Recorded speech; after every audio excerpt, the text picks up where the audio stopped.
Kenapa dimasukin bahan-bahan berbahaya? Saya pribadinya. Mungkin di kali ya, di Kalau jangka panjang rusak kesehatan. ujungnya bopeng-bopeng nih urusannya. Pakai ke uji di badan pom dulu kan harus ada marketing tertentu, cek semua bahan apa ada formula ini Kemana aja dibalas, ditelepon lagi nggak pernah dibalas. Jadi kemarin Komisi 6 udah tunjuk aku jadi ketua advokasi konsumen. Perlindungan. Terus Badan Perlindungan Konsumen Nasional juga udah tunjuk aku untuk jadi ketua advokasi perlindungan konsumen. Bisa tiba-tiba sekarang ada apa? Kayaknya udah jadi bahaya. Kalau Sunan yang ini bahaya. Cek 1, 2, 3. Nggak hubungin lagi sekarang. Aneh kan? Oke. Podcast kali ini akan membahas secara tuntas dan mendalam tentang kasus pencemaran nama baik yang sedang ramai di antara para dokter atau di bisnis skincare yang merebak belakangan ini. Hari ini kami kedatangan dari kedua pihak yang terlibat sebagai kuasa hukum. Di sebelah kanan saya ada adinda saya, Saudara Sunan Kalijaga. Selamat datang, Sunan. Dan di sebelah kiri saya nih adinda saya juga nih. Teman-teman saya udah berpuluh-puluh tahun, 40 tahun kali ya. Saudara Petrus Balapationa, SH, MH sebagai kuasa hukum dari Sheila Saukia, ya kan? Kalau tadi Pak Sunan sebagai kuasa hukum dari Dr. Oki, beliau adalah kuasa hukum dari Sheila Saukia. Kenapa kita undang beliau berdua ini? Memang beliau ini yang sudah masuk di dalam penanganan masalah dan menurut kami sangat karena mereka pasti sedikit banyak bisa menggambarkan situasi dan kondisi seperti apa sebenarnya yang terjadi di tengah-tengah hiruk pikuk masalah skincare ini. Karena yang saya dengar masalah skincare ini sudah lama, gitu, tetapi artinya para BPOM maupun pihak kepolisian belum ada peran aktif sehingga masyarakat benar-benar sangat dirugikan. Padahal bisnis skincare ini adalah bisnis yang sangat besar. Bahkan dalam hitung-hitungan orang yang katakanlah coba melihat gitu ya, menghitung ini adalah perputaran uang yang sangat besar, bahkan membawa nilai sampai triliunan. Dan ini tersebar kepada masyarakat karena masyarakat pengguna yang akan dirugikan kalau memang terjadi, ya kan, skincare dengan mengandung zat-zat yang membuat rugi, katakanlah tidak sesuai dengan apa yang dibutuhkan oleh kesehatan sehingga bahkan akan merusak. Untuk itu mungkin bisa memberikan gambaran sedikit ya. Kita mulai dengan Saudara Petrus Balapationa. Seperti apa nih Saudara Petrus? Kira-kira gambarannya nih bisnis yang sekarang terjadi ya, atau hiruk pikuk skincare seperti apa? Silakan. Jadi bisnis skincare ini kalau melihat perkembangan tahun terakhir ini memang sangat menjanjikan. Omsetnya sangat besar karena melihat pangsa pasar. Pangsa pasarnya di mana? Sekarang orang ingin mempercantik diri, glowing dengan jumlah penduduk Indonesia yang 270. Pabrik-pabrik berlomba membuat produk skincare, pengusaha-pengusaha skincare juga rajin membeli dan gampang dilempar ke masyarakat dengan promosi yang begitu gencar.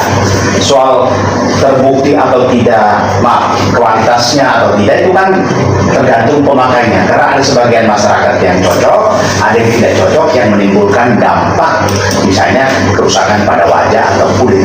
Sehingga bisnis ini sangat menjanjikan sehingga pengusaha-pengusaha skincare ini yang saya dengar itu omsetnya sehari bisa di atas 20 miliar sehari. Per hari masuknya. Per hari per brand ya? Ya. Itu per satu jenis. Betul. Ya? Itu satu jenis biasanya satu botol kecil 300, tapi dia omsetnya atau membelinya dalam jumlah ribuan. Dan karena promosi itu dari mulut ke mulut, belum lagi dia live segala macam. Walaupun live dengan obat pun dia masih untung. Dan itulah pangsa pasarnya yang begitu luas sehingga masyarakat kita itu kan selalu tren ya, selalu tren melihat satu produk baru, orang tertarik, lalu mulai menggunakan, lalu dari situ orang rajin memasarkan.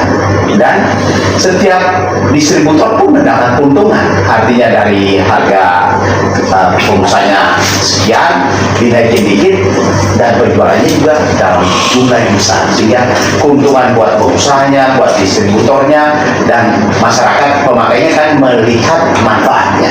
Memang seperti saya bilang, ada yang memang cocok, ada yang tidak cocok. Iya, iya. Yang tidak cocok ini yang ribut-ribut ini.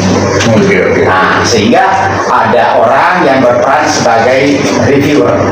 Dia yang mereview ini semua, tetapi apakah murni dia mereview untuk kepentingan masyarakat? Tetapi setelah diteliti, semua yang bertindak sebagai orang yang mereview, dia juga punya kepentingan bisnis di situ. Oh. Sama-sama pedagang, Iya, iya. sama-sama mempunyai kepentingan menjatuhkan merek atau jualan tertentu, punya dia yang laku. Dan itu terjadi.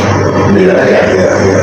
Jadi, Baik, baik Pak Petrus, terima kasih. Kembali ke Pak Sunan kalau gitu ya, dengan pertanyaan yang kurang lebih sama, tapi saya mau tambahkan, apakah memang skincare ini diproduksi dalam negeri atau luar negeri juga, dan bagaimana mekanisme permainannya sehingga memang ini bisa dijual di negara kita? Ini bisa diimpor, tinggal kata saya dengar ada ganti label doang ini, atau memang di Indonesia sendiri dalam negeri juga udah ada izinnya sehingga pabrikan sudah bisa memproduksi skincare ini, bagaimana? Ya, terima kasih. Sebatas pengetahuan saya, memang dulu kosmetik, produk-produk skincare itu memang masih impor dulu kala ya. Namun demikian sekarang sudah banyak juga di Indonesia pabrik-pabrik yang pabrik Maklon itu membuat produk-produk skincare ya atas dasar pesanan atau permintaan dari para pengusaha skincare. Mereka sepakat ya, misalnya pengusaha skincare itu bilang, pabrik saya perlu obat jerawat, obat pencerah, sama misalnya obat biasa gitu ya. Lalu mereka sepakati formulasi ingredient bahan-bahannya apa saja. Lalu dibikinlah oleh si pabrik dari pengoplosan mungkin bahan-bahannya. Nah, seharusnya apa yang diminta oleh atau disepakati oleh si pengusaha dan pabrik ini, begitu selesai produknya dikirim ke pengusaha skincare, seharusnya para pengusaha skincare juga masukin lagi ke lab, diperiksa gitu. Misalnya 1000 piece, taruhlah nggak 1000 piece, semua dicek, ambil aja random berapa ratus, periksa, kalau memang clear tidak ada mengandung bahan berbahaya, baru silahkan diberikan ke reseller maupun dijual secara langsung ke masyarakat. Dan lab itu harus lab yang direkomendasikan Ya, oleh pasti ada. nanti BPOM ya, Ya, nggak bisa pakai lab sendiri lah. nggak bisa pakai lab sendiri. Nah, ini yang sebenarnya saya sedang suarakan agar supaya masyarakat juga sebagai konsumen juga terlindungi. Nah, di samping itu para pengusaha skincare ketika dia sudah melakukan itu, mereka tidak bisa lagi misalnya ada si pabrik ini nakal gitu ya, memasukkan bahan berbahaya, begitu di lab sama dia langsung bisa komplain, ini kok ada bahan berbahayanya, tidak sesuai dengan apa yang kita sepakati gitu misalnya ya. Itu bisa dikembalikan sebelum beredar ke masyarakat. Nah, itulah pentingnya quality control untuk para pengusaha skincare. Nah, khususnya mungkin di sini ada Bang Petrus yang mewakili salah satu bos pengusaha skincare, mungkin bisa dikasih masukan seperti itu, Abang. siap. Silakan Bapak Petrus tanggapin. Jadi sebenarnya kalau produk itu sudah dibeli oleh pengusaha, kan ada yang beli putus dari pabriknya. Ya. Mereka mungkin sudah punya perjanjian, produk itu sudah beli putus yang tidak ada perjanjian. Kalau suatu saat diperiksa kandungannya oleh BPOM atau lab yang terakreditasi, kan tidak perjanjian untuk dikembalikan. Pengusaha sudah membayar juga sekarang. Jadi masalahnya peran pemerintah dalam hal ini BPOM juga tidak ada. Di mana produk pertama misalnya dari pabriknya ke pengusaha, tapi begitu sampai di masyarakat kandungannya tidak sesuai dan ini sudah beredar, BPOM juga tidak bisa berdaya. Kenapa begitu? Karena barang itu sudah beredar di masyarakat. Seharusnya sebelum beredar harus sudah diteliti. Pabrik mulai dari pabrik. Jadi sebelum dibeli oleh pengusaha, BPOM itu ketika sampai produk jadi pengusaha itu harus sudah diteliti. Memang nggak ada aturan dari BPOM. Kalau impor masuk barang segala macam, tidak ada ketentuan bahwa barang itu lebih dahulu katakanlah suruh dilaporkan dulu ya kepada BPOM. Aturannya. Sudah BPOM sudah approval, baru bisa katakanlah dijual ke Aturannya masyarakat. suatu produk yang masuk ke Iya. Indonesia kan diberikan sampelnya ke BPOM dulu, Nah, baru di ACC. ya betul. Jangankan produk skincare, makanan pun sama. Iya, Orang iya. impor makanan dari luar, diberi contohnya ke BPOM, diteliti kandungannya. Sudah ACC, baru si pengusaha, saya punya klien pengusaha yang mengimpor makanan, dia kirim ke pabriknya di Iya, iya. Singapura atau di Malaysia atau Hong Kong, boleh. Iya, iya. Baru dimasukkan ke Indonesia karena izin edarnya sudah ada. Iya, iya, iya. Di Indonesia, pengusaha skincare ini membeli dari pabriknya dengan pesanan kandungannya bla bla bla ini segala macam. Tapi ketika sampelnya dibuat, BPOM tidak dilibatkan. Oke, kalau gitu ke Pak Sunan ini, apa ini kira-kira masukan atau apa kira-kira kritikan kita kepada BPOM gitu, ke depan ini gitu ya kan, supaya BPOM betul-betul bertanggung jawab gitu kan. Katakanlah memang ada ketidaksadaran daripada pengusaha ini untuk katakanlah memberikan pertanggungjawaban atau melaporkan segala macam. Kira-kira yang diharapkan nih BPOM harus melakukan apa gitu terhadap pelanggaran-pelanggaran ini? Ya, yang pasti kan BPOM itu satu badan ya, satu badan yang betul-betul berwenang. Iya. Berwenangnya full penuh, dia bisa mencabut izin, bisa menutup, ya. Iya. Menyegel. Artinya di sini betul-betul jadi satu ujung tombak untuk konsumen masyarakat khususnya. Iya. Jadi betul-betul harus jangan pakai nggak enak, jangan tebang pilih, jangan tebang pilih, jangan tebang pilih, jangan tebang pilih, jangan tebang pilih, jangan tebang pilih. Dalam mengontrol ini, ya kan, padahal dia mesti bertanggung jawab karena ini menyangkut kesehatan masyarakat, ya kan, ada tanggung jawab penuhnya dari BPOM gitu ya. Baik, baik. Silakan Bu Prof. Ya tadi kembali kepada peran Badan POM ya, yang memiliki kewenangan untuk mengeluarkan izin pemasaran atau marketing ya. Nah, yang saya sekarang bertanya itu sebagaimana seharusnya kan pabrik itu sebelum menjual produknya kepada pengusaha skincare kan sudah lebih dahulu dicek sebetulnya kan bagaimana kualitas produk-produknya itu, apakah kandungannya, apakah memang bisa dikatakanlah digunakan oleh konsumen. Nah sekarang sudah beredar luas dan sudah menjadi masalah, katakanlah ini bisa membahayakan kesehatan masyarakat akan dirugikan. Nah dengan terjadinya seperti ini, apakah kemudian ada misalnya dari Badan POM mau mengecek ke kualitas atau pola formula dan sebagainya dari produk skincare ini, atau mungkin berusaha menghubungi pabrik ataupun mungkin juga dari pengusaha skincare yang pasti kan biasanya kalau tidak memenuhi syarat kan akan dicabut lah izin produksinya ya. Nah, ini mungkin bisa dijelaskan baik oleh Bang Sunan maupun Bang Petrus. Jadi suatu produk sebelum dibeli oleh pengusaha, idealnya antara pengusaha dan pabrikannya itu harus sama-sama meminta rekomendasi atau persetujuan dari BPOM. Iya. Masalah yang terjadi, pengusaha membeli dari pabrik, lalu dikasih maklum, dikasih label, ya, si skincare pemutih merek SS misalnya. Nah, buat SS kan dia beranggapan bahwa dari pabriknya sudah lolos. Iya. Iya. Dia nggak tahu. Dia tidak tahu. Iya. Sehingga kalau dia sudah membeli dengan jumlah yang begitu banyak, kemudian ditemukan di masyarakat ada masalah, kan seharusnya orang bisa klaim ke pabrikan. Nah, pabrikan juga mengatakan cuci tangan. Kenapa? Ini dia hanya melabelkan. Padahal si SS misalnya dia membeli itu kan dia hanya melabelkan merek biasa. Saya coba maaf saya potong. Jadi berarti pabrik itu juga pada saat produksi memasang mereknya, label itu mereknya sesuai permintaan dari pengusaha. Jadi pengusaha, jadi misalnya gini, kita katakan contoh jangan skincare, obat batuk jangan skincare, obat batuk. Di obat batuk di obat batuk itu begitu banyak merek, padahal sumbernya sama, hanya dikasih merek enggak tahu merek habis, merek B, yang benar sama saja banyak. Jadi sama, jadi obat dengan masalah skincare juga sama. Yang membedakan pengusaha siapa yang punya, kan itu masalahnya. Sehingga kalau BPOM mau berperan, seharusnya katakanlah skincare merek SS yang beredar, kan bisa saja SS dipanggil oleh BPOM dan ditanya pabrikannya di mana, karena dia kan hanya melabelkan namanya. Ini masalahnya.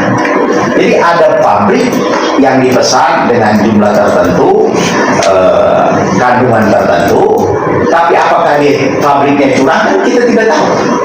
Yang merasakan kan masyarakat. Dan masyarakat klaim bahwa karena merek misalnya SS, klaimnya SS, ada orang mereview, misalnya saya tidak mau berreview, harus ada dong, karena profesional, kan begitu. Sehingga BPOM itu jangan melihat, ya, ada orang misalnya klaimnya Pak Sunan Doktif yang bisa mereview, padahal legal standingnya nggak ada. Itu masalahnya. Di satu pihak dia membantu masyarakat, memberi edukasi, tapi apakah dia memiliki legal standing? Itu persoalannya di situ ya. Persoalannya di situ. Kedua, apakah dia terakreditasi? Jadi sekarang kita mau melihat mana kepentingan masyarakat, ya dia membantu. Tapi dari segi legalnya dia mengambil posisi instansi lain. Ini masalah. Jadi sebenarnya pro kontra. Ini masalahnya ini menyangkut produk gitu ya. Kalau artinya kewajiban ke luar negara tentunya kan boleh aja kita sesuatu yang baik. Dia memberitahu masyarakat produk ini kurang bagus. Tapi ada yang percaya, ada yang meragukan dia sebagai apa. Dan ternyata setelah ditelusuri dia juga berkepentingan. Itu masalahnya. Jadi sebenarnya ini sudah seperti pertanyaan awal, ini sudah muter-muter, sudah tadi Pak Baliut kah? Ini masalahnya situ. Ini saya ada sedikit tadi masih kaitan dari yang Bang Pek itu sampaikan. Tapi pengusaha ini pada saat pabrik pada saat memproduksi, katakanlah membuat skincare tersebut, apa ada arahan dari pengusaha nih, ini kandungannya harus begini dan sebagainya? Kan itu pasti ada ya. Karena dia akan meminta yang kandungannya pemutih misalnya, yang bikin orang cincong ke apa gitu loh. Kan tidak produksi jadi terus dibeli oleh pengusaha, tidak gitu. Tinggal dia ada keterlibatan lah ya. Setelah kasih botol, desainnya bagus, ya, lalu tempelin stiker-stiker lebarnya, kan orang tertarik kan. Nah itu masalahnya. Jadi waktu meminta suatu produk ini untuk siang kah, malam kah, pemutih kah, atau apa, kan ada semua itu. Pesan di pabriknya, lalu di pabrikan mungkin ada wadahnya, memasukkannya seperti apa yang begitu menarik, dilabelin segala macam. Nah itulah yang menurut masyarakat bahwa yang memperoleh itu si pengusaha. Jadi dengan pabriknya, pabrik kan mendaur segala macam, mencampurkan, lalu mengemas. Yang dalam dos yang bagus toh. Tanggung jawab pengusahanya mestinya artinya tahu dulu gitu ya, kebutuhan masyarakat apa ya kan, dan dia juga mesti pemahaman juga dong ya mengenai kimia-kimia yang berbahaya atau enggak, sehingga pada waktu dia memesan dari pabrik tentunya itu memenuhi standar yang ditentukan juga untuk kesehatan kan gitu ya. Nah kemudian sekarang mungkin kita masuk lebih jauh lagi nih, Pak Sunan atau Pak Sunan sekarang dengan bisnis yang begitu babaliut itu, kemudian banyaklah terjadi kepentingan-kepentingan yang saling bertentangan di sini ya. Yang ini mau mendapatkan ini, mau mendapatkan itu, sehingga terjadi seperti yang dikata Pak Petrus, saling mendahului gitu, ya toh. Karena ini adalah bisnis yang nilainya juga, bobotnya juga, putaran uangnya besar, sehingga muncul para reviewer gitu ya, yang kemudian katakanlah merasa bahwa oh ini brand ini atau pabrikan ini kelihatannya lakunya kencang ini, gitu. Tetapi artinya bermanfaat nggak untuk masyarakat apa enggak? Mulai dikasih komentar kan gitu kan? oh ya punya barang ini segala macam. Nah, sekarang pertanyaan saya langsung kepada Pak Petrus ini ya, sebagai kuasa hukum dari Sheila Sofia. Di dalam kondisi katakanlah yang kami tahu sebagai masyarakat bahwa laporan kepada Nikita Mirzani ya terhadap apa-apa pasal-pasal ya yang sekarang dijadikan dasar sebagai mentersangkakan, ada pemerasan, ada pengancaman, ada undang-undang tidak pidana pencucian uang gitu kan, artinya sekarang lagi menjalankan sesuatu pemeriksaan dan bahkan kemarin baru diperpanjang penahanannya ya, karena kita tahu sama-sama tahu sebagai praktisi hukum mungkin ada berkas yang belum beres dan segala macam. Nah, Pak Petrus sebagai kuasa Sheila Sofia, kami mendengar gitu bahwa juga sekarang ini melaporkan juga gitu ya kepada satu sosok yang sama ya, NM juga kalau nggak salah ya, dengan pasal bahwa melakukan pencemaran kepada kliennya Pak Petrus ini, karena dikatakan ada statement, wah you ular lah, nanti akan bikin you punya produk ini kanker dan segala macam. Persisnya seperti apa? Makanya sampai kliennya Pak Petrus ini marah, nih, mesti bertubi-tubi melaporkan lagi gitu. Jadi laporan yang kita lagi diproses sekarang ini kan laporan mengenai pemerasan, itu pengacaranya kalau tidak salah sendiri, dan itu sudah berjalan di mana Resa Gladys ya? Resa itu di mana kita sama-sama tahu penanganan kita ini kan sudah diperpanjang 40 hari dan bisa saja dapat diperpanjang 30 hari sesuai pasal 29 kuhap karena pembatasan belum lengkap, tapi itu urusan penyidik. Yang sekarang sesuai pertanyaan Pak Fatahi bahwa laporan SS ini sebenarnya itu adalah laporan di mana ketika ya Nikita live dan mengatakan ya bahwa SS ini ular hantu, dan itu laporan itu dilakukan sebelum saya menjadi kuasa hukum SS, dilaporkan kalau nggak salah 15 Januari. Ya, dia waktu live. Ini bukan urusannya merekam secara tidak izin ya. Nah, beda lagi nanti. Ini konkretnya kan ada masalah merekam segala sesuatu. Merekam di antara mereka. Ya, atas nama kliennya tidak dengan merekam rekaman, tetapi memang ada live yang dilakukan. Oke ya.